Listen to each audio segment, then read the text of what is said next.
अस्सलाम वालेकुम नाज़रीन, आज का सच के साथ मैं हूं नदीम हुसैन। आज की दो अहम तरीन खबरें हैं। सदर मुमलिकत आरफ अलवी ने वज़ीर आज़म की जानिब से भेजी जाने वाली गवर्नर पंजाब के लिए बलीगुर रहमान की समली पर दस्तखत कर दिए हैं। गवर्नर पंजाब कल अपने ओहदे का हल्फ उठाएंगे। इसके साथ साथ उन्होंने इलेक्शन कमीशन के दिन जिन दो अरकान का तयन किया गया था उनकी तैनाती जो है वो भी कर दी है। अब ये सूरत हाल जो है ये यकीनन दिलचस्प है, क्योंकि इससे पहले सदर पाकिस्तान साबिक गवर्नर पंजाब उमर सरफराज चीमा के पीछे खड़े थे और वो बार बार वज़ीर आज़म को ये बात कह रहे थे। जितनी दफ़ा उनकी समरी भेजी गई कि हालात ऐसे हैं कि उमर सरफराज चीमा का गवर्नर रहना ही दुरुस्त है। जहाँ तक इलेक्शन कमीशन का मामला है तो ये तो वो जगह है जिसको पाकिस्तान तहरीक इंसाफ के चेयरमैन जो हैं वो ये कह रहे हैं कि ये जानिबदार हैं और ये जो नई हुकूमत आई है इन्होंने मिल मिला के आपस में अपने बंदे जो हैं वहाँ पे तैनात करने की कोशिश की जा रही है। सदर पाकिस्तान इसकी राह में रुकावट थे, लेकिन क्या उन्हें आईने पाकिस्तान का ख्याल आया है या कोई और मामला है? क्योंकि अभी तक वफाकी हुकूमत के बहुत सारे जो चीज़ें थी उनके ना चलने की वजह जो है वो सदर पाकिस्तान थे। लेकिन ये यकलख्त क्या हुआ कि उन्होंने इन हालात में गवर्नर पंजाब की भी मंजूरी दे दी और इलेक्शन कमीशन के हवाले से उनकी पार्टी के जो चेयरमैन हैं वो क्या कहते हैं इस बारे में भी वो पूरी तरह आगाह हैं। दूसरी बात, आज चेयरमैन तहरीक इंसाफ इमरान खान साहब ने पेशावर के अंदर वकला कम्युनिटी से खिताब किया और उन्होंने ये बात कही कि हम आ रहे हैं, पूरी तैयारी के साथ आ रहे हैं। हम पहले नहत्ते आए थे, फिर उन्हें एहसास हुआ कि ये बात गलत है तो उन्होंने कहा कि ये लफ्ज़ गलत है, लेकिन हमें पता है कि कहाँ पे क्या हुआ, हमने उसका पूरा जायज़ा लिया है। अब हम पूरी तैयारी करके आएंगे, हम जिहाद के लिए आ रहे हैं, ये जिहाद है और हम जो है ज़ाहिर है कि इस सारी सूरत हाल का जो है वो मुकाबला करेंगे। अब ये लॉन्ग मार्च जो है, जो दूसरा लॉन्ग मार्च होगा, इसकी कॉल कब दी जाती है ये इमरान खान साहब फैसला करेंगे और वो पेशावर में मुकीम है। पहले लॉन्ग मार्च के नतीजे में पाकिस्तान तहरीक इंसाफ पर एक गुमगू की कैफियत तारी हो गई थी, अब वो इस कैफियत से निकले हैं। शाह महमूद कुरैशी साहब लाहौर पहुँचे हैं और वो वहाँ पर पंजाब की क़यादत से भी बात कर रहे हैं, क्योंकि देखने की बात ये है कि क्या बड़े जलसों के साथ साथ पाकिस्तान तहरीक इंसाफ जो है वो लॉन्ग मार्च उस तरीके से कर सकती है कि जो उनके लिए नतीजा खेज़ हो सके और जो वो तकाज़ा कर रहे हैं फौरी इंतखाबात का, जून के अंदर उसकी तारीख़ का, वो उनको मिल सके। ये वो सूरत हाल है जिस पर करेंगे बात। आपको अपने मेहमानों से तारुफ़ करवाते हैं। हमारे साथ मौजूद हैं फ़िरदौस शमीम नकवी साहब, पाकिस्तान तहरीक इंसाफ के रहनुमा हैं, और हमारे साथ मौजूद हैं कादर मंदोखेल साहब, पाकिस्तान पीपल्स पार्टी के रहनुमा हैं।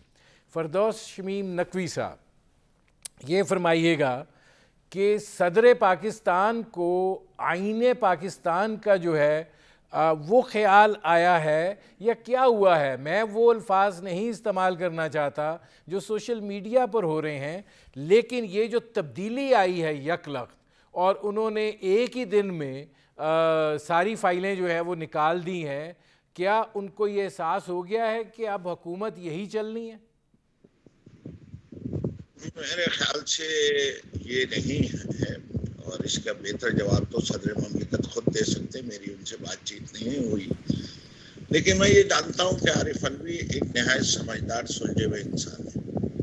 वो कभी कोई चीज़ जज्बात में आके नहीं करते और वो जो है ये कहना तो उन्हीं ने मना किया था वो भी बड़े वादे था। वो आइन की तशरीह के लिहाज से जो उमर चीमा साहब ने स्टेटमेंट दिया है, जो कहा गया था, उसके अंदर एक इबहम जरूर नजर आता है कि प्लेयर ऑफ द प्रेसिडेंट तक रहेंगे और जो अपॉइंटमेंट था वो है by the recommendation of the prime minister. So whether the removal can be done by the Prime Minister or not, वो दूसरी बात है। अब क्योंकि कोर्ट में केस है और ये इंटरप्रिटेशन की बात है, तो उन्हीं ने मेरे ख्याल से जो इखलाकी बात है नहीं, फिरदौस शमीम नकवी साहब का केस कोर्ट में हो, कुछ भी हो, अब इस फैसले के बाद तो उसकी बड़ी सानवी सी हैसियत रह जाती है, बल्कि वो तो बेमानी हो गया ना, क्योंकि एक चीज़ को सदर पाकिस्तान ने तस्लीम कर लिया और उसका नोटिफिकेशन जो है वो भी जारी हो गया, वो उन्होंने उसकी मंजूरी भी दे दी। नहीं, सॉरी, इसमें नदीम भाई सूरत हाल ये है कि बलीग और रहमान का नोटिफिकेशन तो कैबिनेट डिवीजन ने जब सदर ने रिजेक्ट किया था उस वक्त भी उड़ गया था, निकाल दिया था। आप देखिए, जब आप टीवी प्रोग्राम पे हो और एंकर हो तो एक्चुअली फैक्ट्स तो स्ट्रेट आने चाहिए ना। फैक्ट ये है कि शहबाज गवर्नमेंट ने बलीग और रहमान साहब का नोटिफिकेशन बहुत पहले निकाल चुकी, irrespective of the order of the president. They have shown disrespect for the office of the president. ये तो इस वक्त प्रेसिडेंट ने जब वो केस एस्टैब्लिश हो गए हैं और कोर्ट में मामला है, तो उन्हीं ने मेरे ख्याल से ये बेहतर समझा होगा कि let the court now decide, मेरे से समरी साइन करवा ले। ठीक है, मैं आता हूँ फिरदौस साहब। कादर मंदोखेल साहब, आपने फिरदौस शमीम साहब की बात सुनी है, ये जो तब्दीली आई है यकलख्त सदर साहब के रवैये में, और बड़ा इम्पोर्टेंट उन्होंने आज दो ज़ाहिर है मंजूरियाँ दी हैं, एक गवर्नर पंजाब की और दूसरे इलेक्शन कमीशन के दो बाकी मांदा अरकान की, जिसके नतीजे में इलेक्शन कमीशन जो है वो मुकम्मल हो गया है। इमरान खान साहब उस हवाले से उसको जानिबदारी, इस्तीफ़ा, हर चीज़ कह चुके हैं। आपको क्या लगता है कि अब ये एहसास हो गया कि नहीं, अब हुकूमत यही चलेगी, इसी ने चलना है, लिहाजा अब गो बाय द बुक? नदीम से साहब, होना तो यही चाहिए था जो आज हुआ है सदर पाकिस्तान ने किया है, क्योंकि पाकिस्तान की तारीख में इससे कभी कम से कम जो मेरा सियासी जो किरदार या कैरियर है, मैंने कभी सुना तक नहीं है कि सदर या गवर्नर जो है ना समरी मुस्तरद करते हैं मगर उसको भेज देते हैं, मगर इस तरह नहीं करते हैं जिस तरह पंजाब में हुआ या जिस तरह वफाक में होता था। और फिर हम तो पहले दिन से ये कहते आ रहे हैं, और बहुत सारे जो मीडिया के दोस्त सवाल उठाते हैं वो ये कहते हैं कि इमरान न्याजी साहब का मुतालबा है कि इलेक्शन कराओ। तो मैं हर वक्त ये जवाब देता हूँ कि बिलफर्ज आज ये हुकूमत तोड़ देते हैं इलेक्शन कराने के लिए। तो आप मुझे बताओ, इलेक्शन कौन कराएगा? इलेक्शन कमीशन, जिसको पीटीआई वाले मानते नहीं है। उसके बाद इमरान न्याजी साहब कहता है कि मुझे 2/3 मेजॉरिटी चाहिए, इससे पहले मैं हुकूमत नहीं लूंगा। ये किससे मुतालबा करे, ये अलग बात है। और फिर उसके अलावा जो निगरान हुकूमत है, निगरान हुकूमत जो ना वो वजीर आजम और अपोजिशन लीडर की मशावरत से बनती है। सुबह में भी यही हिसाब होता है, वजीर आला और अपोजिशन लीडर। अब एक शख्स या एक पार्टी कौमी असम्बली में है ही नहीं, नुमाइंदगी नहीं है, तो यकीनन उससे तो मशावरत नहीं होगी। मशावरत तो उससे होगी जो असम्बली के अंदर राजा रियाज साहब इसमें बैठे हुए जो मर्जी है ये एतराज करे, मगर है तो अपोजिशन लीडर। और एक डी चौक वालों से तो मशावरत नहीं की जा सकती है। तो मैं ये समझ रहा हूँ कि पीटीआई वाले आहिस्ता आहिस्ता ये सारी गुर सीखेंगे भी, और ये इसको समझ भी आएगी, क्योंकि अगर ये असम्बली से बाहर रहते हैं ना तो निगरान उनके मर्जी की होगी या उनकी मशावरत होगी, ना चीफ इलेक्शन उसकी मशावरत को होगा, ना नेब का चेयरमैन होगा। बहुत सारे आईनी ओहदे हैं जिससे अपोजिशन और वज़ीर आज़म की मशावरत से होता है। तो मैं ये समझ रहा हूँ कि सदर पाकिस्तान ने जो अभी फैसला किए ये बड़ा खुशाइंद है और बहुत पहले होना चाहिए।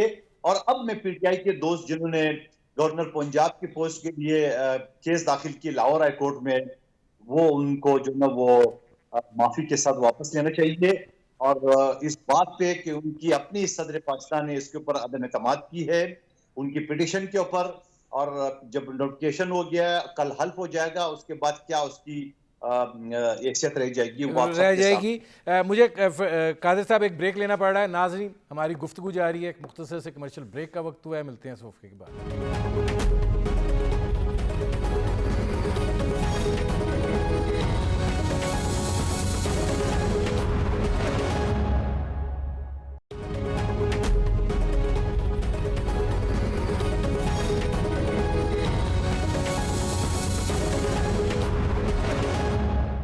Welcome back. अब फिरदौस साहब ये फरमाइएगा कि चलिए पंजाब की तो जो सूरत हाल होगी, ज़ाहिर है गवर्नर होगा, काबीना भी आ जाएगी, मामूलात शुरू हो जाएंगे, आपकी बयानबाजी जो है वो तो जारी रहेगी, अपनी जगह पर रहेगी। लेकिन आप ये जो इलेक्शन कमीशन है, अब आपका मौक़िफ़ क्या है कि इलेक्शन तो इस इलेक्शन कमीशन ने ही करवाना है, जब भी हुआ तो आप लोग क्या इस इलेक्शन कमीशन को ही तस्लीम नहीं करेंगे? तो फिर आप इलेक्शन को कैसे तस्लीम करेंगे और फिर वो तारीख जो है उसका क्या बनेगा? जी देखिए, इसमें पहली चीजें कुछ और पंजाब के बारे में बात कर लेते हैं। क्या सूरत हाल इस वक्त एग्जिस्ट करती है कि जब 26 मेंबर डिस्क्वालीफाई हो गए जो पीटीआई के, उसके बाद जो 5 मेंबरान रिजर्व सीट के थे वो नोटिफाई क्यों नहीं हो रहे? आज एप्लीकेशन कोर्ट में मूव किए हुए हो गई, लेकिन उनको डिस्क्वालिफिकेशन के नोटिस के बाद भी आज 1 हफ्ता हो गया। अगर ये ऑटोमेटिक प्रोसेस नहीं है, सिंध असेंबली में एक खातून जो रिजर्व सीट पे इंतकाल कर गई, उसके 2 दिन के अंदर शर्मिला फारूकी का नाम आ गया, बिकॉज नेक्स्ट प्रायोरिटी लिस्ट पे उसका नाम था। ये पंजाब में क्यों नोटिफाई करने में देर कर रहे हैं?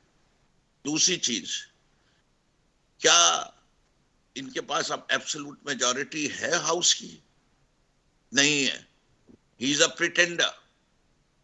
जो हमजा शहबाज हैं वो प्रिटेंडर हैं, इसलिए कि जब तक एक ही हैज लॉस्ट जो 26 वोट है, वो सुप्रीम कोर्ट का डिसीजन है कि वो उनके लिए एक्सरसाइज नहीं हो सकते, वो माइनस कर दीजिए। फिरदौस साहब एक सेकंड, चूंकि कादर मंदोखेल साहब वकील भी हैं, कादर साहब ये फरमाइएगा कि क्या वो जो 5 हैं वो 5 सीटें इनको मिलेंगी, या जो नंबर लेस हुआ है वो उसका असर नो तयन होगा? और ये जो फिरदौस साहब बात कर रहे हैं, इसका आप क्या जवाब देंगे?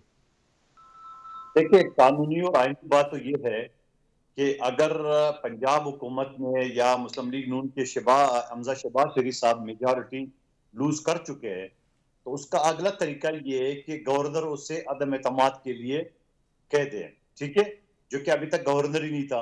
और उसके बाद दूसरी बात ये कि उसके अलावा आपको पता है कानून आईन ये कहता है कि उस वक्त तक ये इसका काउंटिंग होगा जब तक मेजॉरिटी में कोई पार्टी नहीं आएगा। पीटीआई की जो ख्वाहिश है कि असम्बली तोड़ा जाए, तो असम्बली तो नहीं टूटेगी, ये मेजॉरिटी काउंट की जाएगी और उसमें बहुत सारे आजाद उम्मीदवार है जिसने मुस्लिम लीग नून की हिमायत की है, वो फिरदौस शमीम नकवी साहब को नजर नहीं आ रहे। इनके जो लोग थे वो तो जो डिस्क्वालीफाई हो गए, री इलेक्शन होगा और 2 महीने बाद वो भी वापस आ जाएंगे या उसकी जगह कोई और आ जाएंगे, जो जिसने भी आना है। लेकिन जो आजाद उम्मीदवार है वो उसकी मौजूदगी में फिरदौस साहब कैसे कह सकता है कि वो मेजॉरिटी लूज कर चुका है? आपका गवर्नर था, आपके गवर्नर ने बजाय अफरा तफरी करने का अदम एतमाद के लिए उसको क्यों नहीं कहा गया दोबारा? नंबर 1 बात। दूसरी बात ये कि जब आपके अभी सदर पाकिस्तान ने खुद गवर्नर जो है ना वो तैनात करके नोटिफिकेशन जारी कर दिए, तो अखलाकी जवाज तो वैसे ही आप खो चुके हैं, आईनी भी खो चुके हैं। अब सवाल ये है कि ये जो कहते हैं कि ये मामला खत्म होना चाहिए, असम्बली जो डिसॉल्व करना था, आपका गवर्नर था, आपका वजीर आला था, आपने उस वक्त क्यों नहीं भेजा? वजीर आला असम्बली भेज देता है, गवर्नर इनका था, एकदम पंजाब असम्बली टूट जाती, क्योंकि ये एम्पायर की उंगली की आखिर वक्त तक इंतजार कर रहे थे, आखिर वक्त तक उम्मीद रख रहे थे। और फिर उसके बाद जो आईडीयूटीएफ आई है मलिक रियाज की, वो भी आपके सामने की बात है। ठीक है, सवाल ये मैं कादिर साहब आता हूं।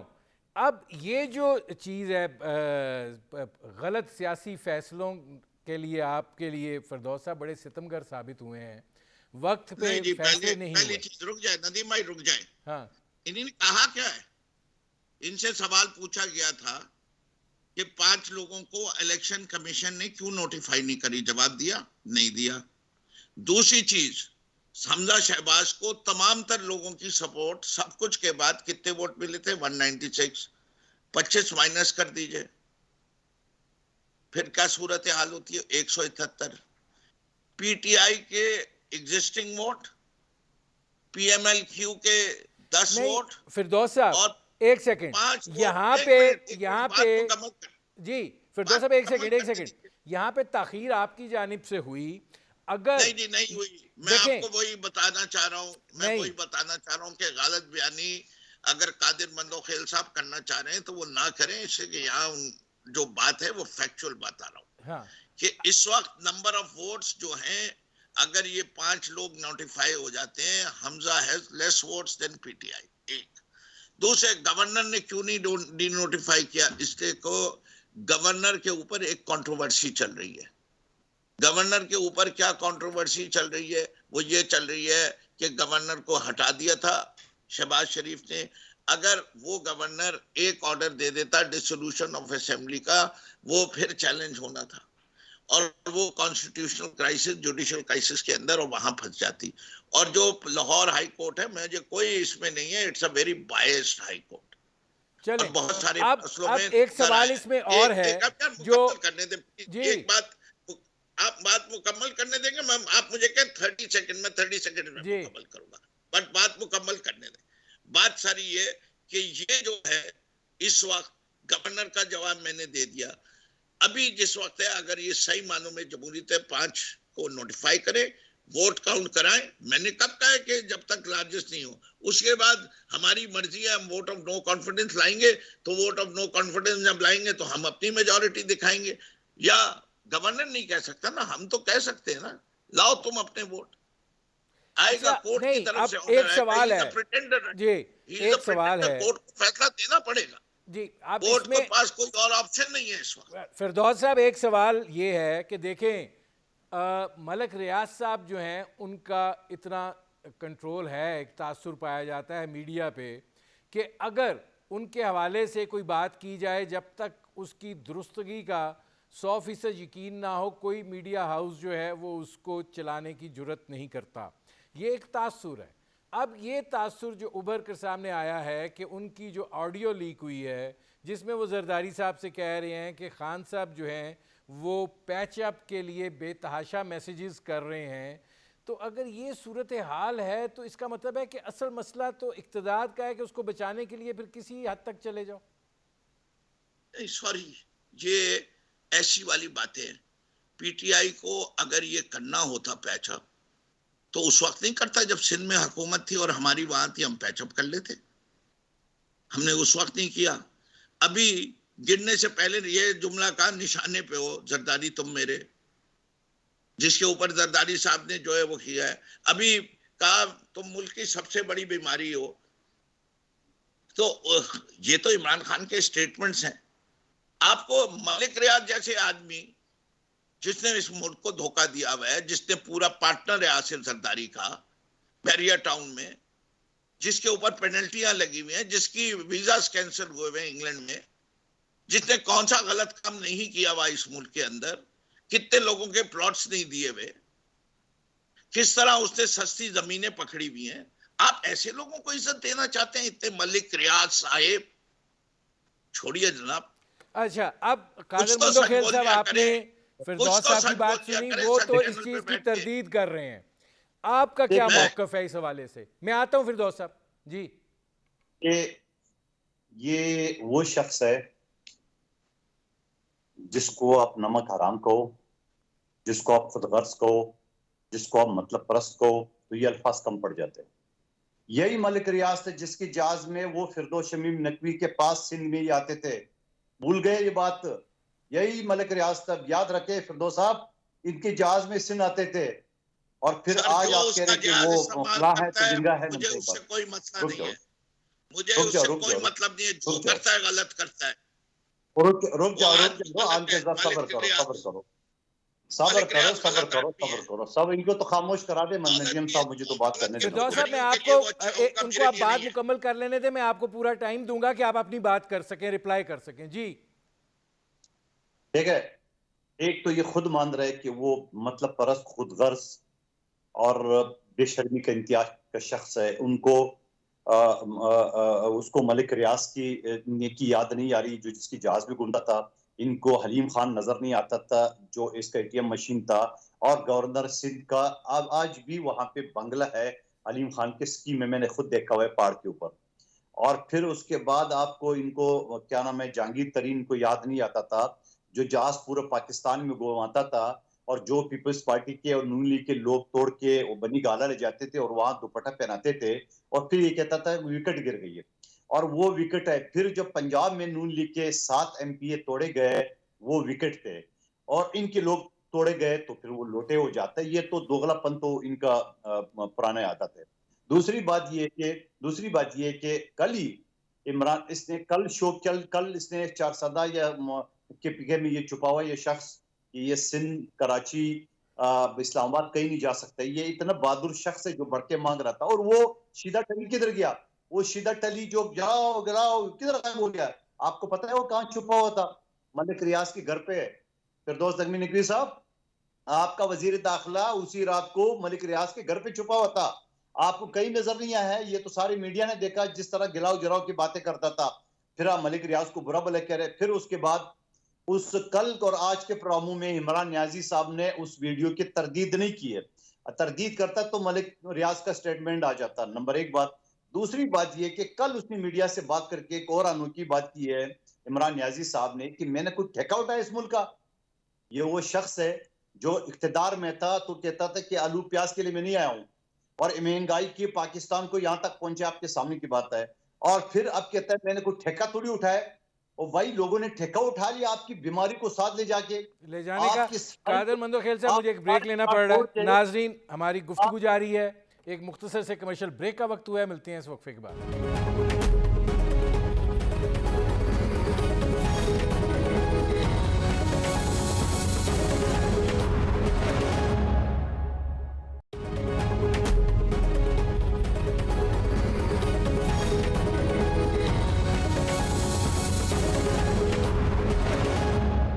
Welcome back. अच्छा फिरदौस साहब, मेरे पास ये आखिरी सेगमेंट है और ये ज़रा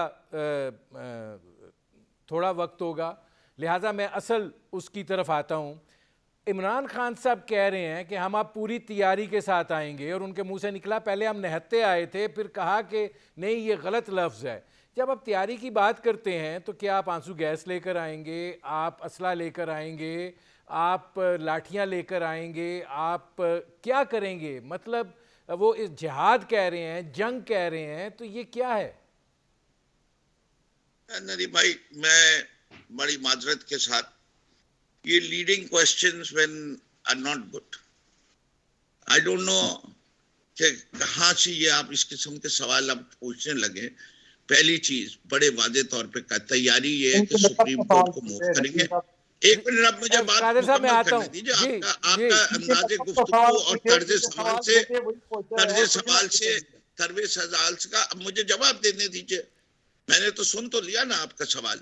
मैं आपको तैयारी बता, पहली तैयारी। मैं कादर साहब आता हूं, जरा इनको सुन लें। जी जी फिरदौस साहब।